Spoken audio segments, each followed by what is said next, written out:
你有没有想过，为什么全世界有200多个国家，但台湾这个地方总是绕不开一句尴尬的评价，好像是国家，但又不是国家？这问题可不是今天才有，从上世纪60年代到现在，已经半个多世纪，台湾始终卡在一种模棱两可的地位。这里是意识觉醒，记得按赞、订阅并打开小铃铛，这样您就不会错过我们的新视频。最吊诡的是，如果你翻开国际法的教科书，那些主流的论述几乎都不变。2021年出版的《国际公法》最新版里，作者 Malcolm Shaw 依旧写着，台湾是一个能够在国际社会独立运作的非国家领土实体，很可能在法律上属于中国的一部分。换句话说，他们承认台湾能自主行动，却又把它塞回中国的一部分。这个框架奇怪吧？明明台湾具备一个国家应有的一切，却总在定义上被扣住。那问题就来了，照国际法的基本标准，成不成一个国家，其实没那么复杂，人、领土、政府、外交能力，这4个条件全都有，就是蒙特维多公约里的4大要件。你仔细看台湾，2300万人口，固有领土，完整的中央政府，还能对外签约交流，这4项毫无疑问全都达成。那为什么国际社会大部分国家就是不愿意把它认定为主权独立国家？关键点在于，不是台湾不够格，而是当年台湾自己没把自己摆在国家的位置。上世纪60、70年代，中华民国政府的官方说法是，我们才是中国唯一的合法政府，统治的范围只是暂时缩小在台湾，而目标是光复大陆。换句话说，他自己都没说台湾是个独立国家，而是要代表整个中国。既然你自己都没声明，你要别人怎么承认你？这就是当时重量级学者 James Crawford 的逻辑，政府只能被承认成他声称的那个角色。台湾既然声称自己是中国的一部分，那国际社会当然不会说它是一个独立国家。于是你会发现，台湾的尴尬不光是外部给的，也是自己设定的。那时候台湾明明跟中国互不来往，几十年完全分开，但在国际法的讨论里却被困在这套自我定位里。不过故事在90年代之后开始有了转折。1996年，台湾第一次总统直选，所有的政治代表从总统到立委全部由台湾人民投票产生，再也没有人敢说我代表全中国，而是很清楚的只代表台湾。接着1999年，李登辉提到两国论，说台湾和中国是特殊的国与国关系。这句话震撼很大，因为他第一次公开把台湾不等于中国说出来。再往后，陈水扁直接喊出台湾一边一国，还强调台湾是主权独立的国家。你可能会想，喊几句话能有用吗？其实国际法很在乎宣誓。2007年，台湾以台湾的名义递交申请，要加入联合国。别小看这一步，因为联合国宪章第4条写得清清楚楚，只有国家才能申请成为会员。台湾用自己的名字去申请，等于在法律层面上接近一次独立宣言。虽然失败了，但在学界看来，这是一个分水岭，因为从那一刻起，台湾已经用最正式的方式对外讲，我就是一个国家。但为什么这么多年过去，台湾还是卡在尴尬位置？答案很残酷，法律上没有问题，问题全在政治大国博弈的格局里。没有国家愿意为了承认台湾而得罪中国，因为承认一个国家不是义务，而是选择。对大多数国家来说，不承认台湾反而更符合他们的利益。于是我们就看到一个怪现象，台湾已经用尽了各种方式表达我独立，国际法的条件也完全符合，可就是没人愿意大声承认。那是不是意味着台湾没救？也不是，因为在法律的逻辑里，一旦台湾不再自称是中国的一部分，外部国家要支持它，并不存在国际法障碍，真正的阻碍还是政治和利益。有趣的是，台湾不是唯一遇到这种尴尬的案例。你可能听过科索沃，2008年他宣布独立，国际法院后来裁定，只要不是通过暴力推翻或违反联合国宪章，单方面宣布独立本身不违法。于是科索沃逐渐获得了100多个国家承认。对照台湾，你就会发现差别。科索沃政府明确说我独立，而台湾过去几十年在关键时刻总是绕开独立这2个字，怕刺激到北京。所以问题变成国际社会要不要承认你，很大程度取决于你自己是不是敢把身份讲清楚。台湾在2007年用台湾名义申请入联，看似突破，但因为没能获得广泛政治支持，很快被淡化。学者会说，这几乎等同独立宣言，却缺乏实际效果。换句话说，台湾不是没表态，而是表态的力量不足以撼动国际格局。再举一个对比案例，香港虽然它有独立的关税区、护照、司法体系，但全世界没人认为香港是国家，因为它自己明确说自己是中国特别行政区，这就是自我定位的魔力。台湾过去的难题就像是夹在香港与科索沃之间，它拥有比香港更完整的国家条件，却不像科索沃那样敢于彻底宣布。到这里，你可能会问，那现在台湾已经多次说我们就是主权独立的国家，法律上不是问题，为什么国际社会还是不认？答案很现实，承认一个国家得考虑成本。你想想，美国如果今天宣布承认台湾共和国，那等于直接踩中国的红线，瞬间可能爆发冲突。对美国来说，维持战略模糊更划算，不否认你是国家，但也不正式承认，这样既能和台湾保持合作，又不用冒着和中国开战的风险。所以台湾陷入的困境其实是法律上早已过关，政治上却始终没门。这就像你明明考了满分，但班主任偏偏不给你发奖状，因为校长不高兴。可问题是，国际法社群不能永远假装看不见。1996年直选，1999年两国论，2002年一边一国，2007年入联申请，再到2021年，蔡英文提出4个坚持，每一步都是在告诉世界，台湾已经不再是过去那个自称代表中国的政权，而是一个只代表台湾人民的国家。其中，蔡英文的4个坚持尤其关键。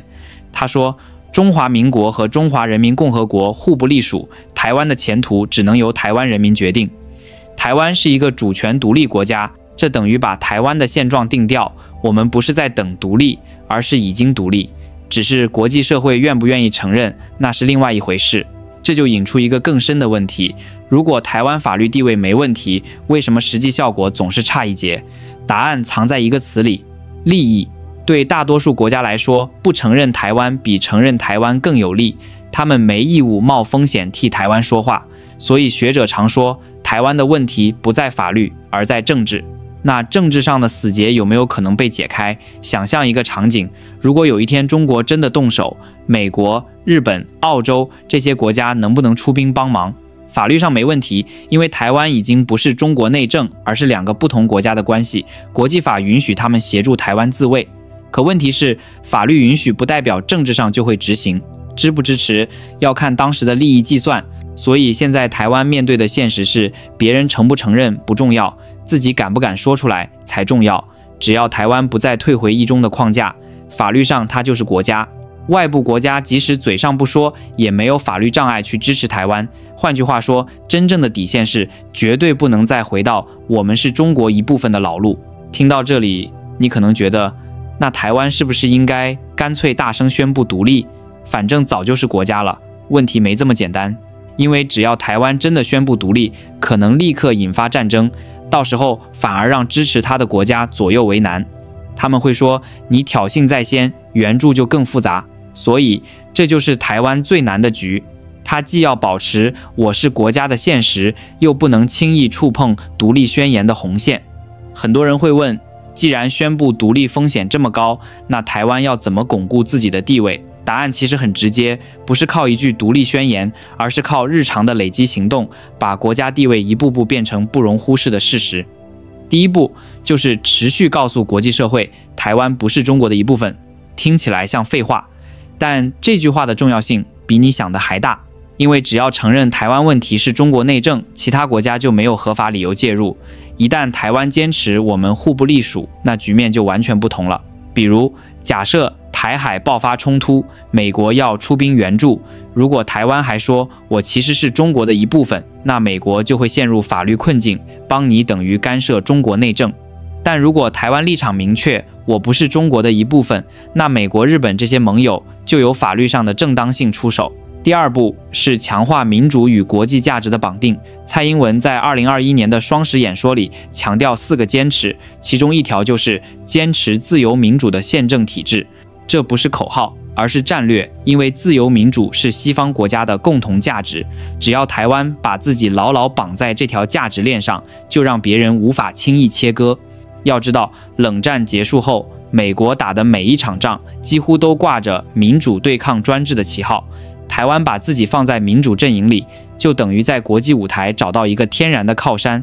第三步是强调台湾的前途由台湾人民决定，这听起来像是内部事务，但其实是对外说的。因为一旦未来有人想绕过台湾人民，直接和中国谈判决定台湾命运，那才是真正的危险。假如有一天美国和中国在闭门会议里谈好台湾未来统一，却没经过台湾人民同意，那台湾几乎没有反抗空间。所以前途由人民决定，不仅是自我保护，也是对外界的预防针。第四步就是持续参加国际活动。很多人觉得这没什么意义，但其实很关键。台湾现在参与的国际组织不多，像是 WTO、APEC， 但每一次露脸都是在提醒世界，台湾是一个独立运作的实体，不是某个省份。哪怕是奥运会用中华台北的名字出赛，效果也一样，只要能独立参赛，就在事实层面巩固国家感。可是问题在于，这些动作够不够？答案是法律上早就够了，政治上永远不够。国际社会为什么总是摇摆？因为承认台湾带来的成本远远大于承认科索沃、南苏丹这种国家。中国不是小角色，它是世界第2大经济体，手里握着供应链、市场、军力。大多数国家要在和中国做生意与承认台湾之间2选1，答案毫无悬念。你可能会觉得沮丧，但换个角度想，台湾之所以还能维持现状，恰恰是因为没有彻底撕破脸，大家选择不承认、不否认，让局面保持一种微妙的平衡。对台湾来说，这种平衡虽然不完美，但比起直接开战，已经是最可行的路。然而，这种灰色空间并不是永久的安全区。随着中美对抗加剧，台湾越来越被推到前台。美国一边强化对台军售，一边又不正式承认台湾。中国则把不准独立写进底线政策，甚至不惜以武力威胁台湾夹在中间，每一步都像在走钢索。这里有个残酷的现实，台湾问题不会靠法律解决，只能靠政治突破。国际法只是一个框架，能证明台湾合法，却不能保证台湾安全。真正的关键在于国际利益是否发生转变。如果有一天承认台湾对大国更有利，那一切可能瞬间翻转。那么台湾的下一步会是什么？如果说前几十年是在证明自己是国家，那接下来就是要活得像国家。我们先想一个假设，如果明天北京武力犯台，台湾会不会得到援助？法律上完全没问题，因为台湾不再自称是中国的一部分，它与中国是2个分开的实体。国际法上任何国家都可以介入，协助台湾自卫，但关键在于他们愿不愿意，这就牵扯到政治算计。美国会掂量代价，日本会评估风险，欧洲则看利益。法律给台湾留了路，但政治决定别人走不走这条路。这也是为什么台湾必须牢牢守住2个底线。第一，绝对不能再回到过去一中的框架，只要说出口，哪怕一次，都可能让几10年的努力前功尽弃。第二，不能轻易宣布独立，因为一旦触碰红线，反而会让支持者进退两难。现在的平衡就是在这2个极端之间求生，所以台湾现阶段最现实的策略就是3步。第一，持续强化互不隶属的叙事。只要国际社会认定台湾问题不是中国内政，就等于在法律上给台湾多一层保护。哪怕别人嘴上不承认，但心里已经接受台湾和中国是2回事。第二，把民主价值讲到极致。只要台湾继续证明自己是全球最自由的华语社会，那它在西方的战略位置就不会动摇。你看俄乌战争就知道，乌克兰能得到援助，不是因为它多强，而是因为它象征着民主阵营的前线。台湾同样如此。第三，持续增加国际存在感。不管是参加国际会议，还是和友邦签订协议，哪怕只有小小一步，都是在把台湾是国家写进现实。别人可能不公开承认，但一次次累积下来，台湾的存在就越来越不可否认。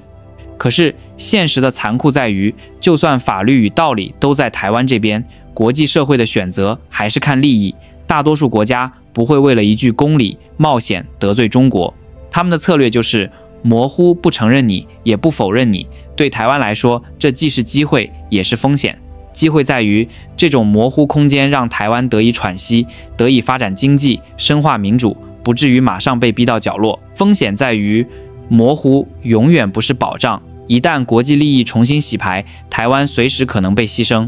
所以，未来的关键在于台湾能不能让支持台湾变成比不承认台湾更有利的选择。换句话说，只有当外部国家发现承认台湾的价值大过得罪中国的成本，那时格局才会改变。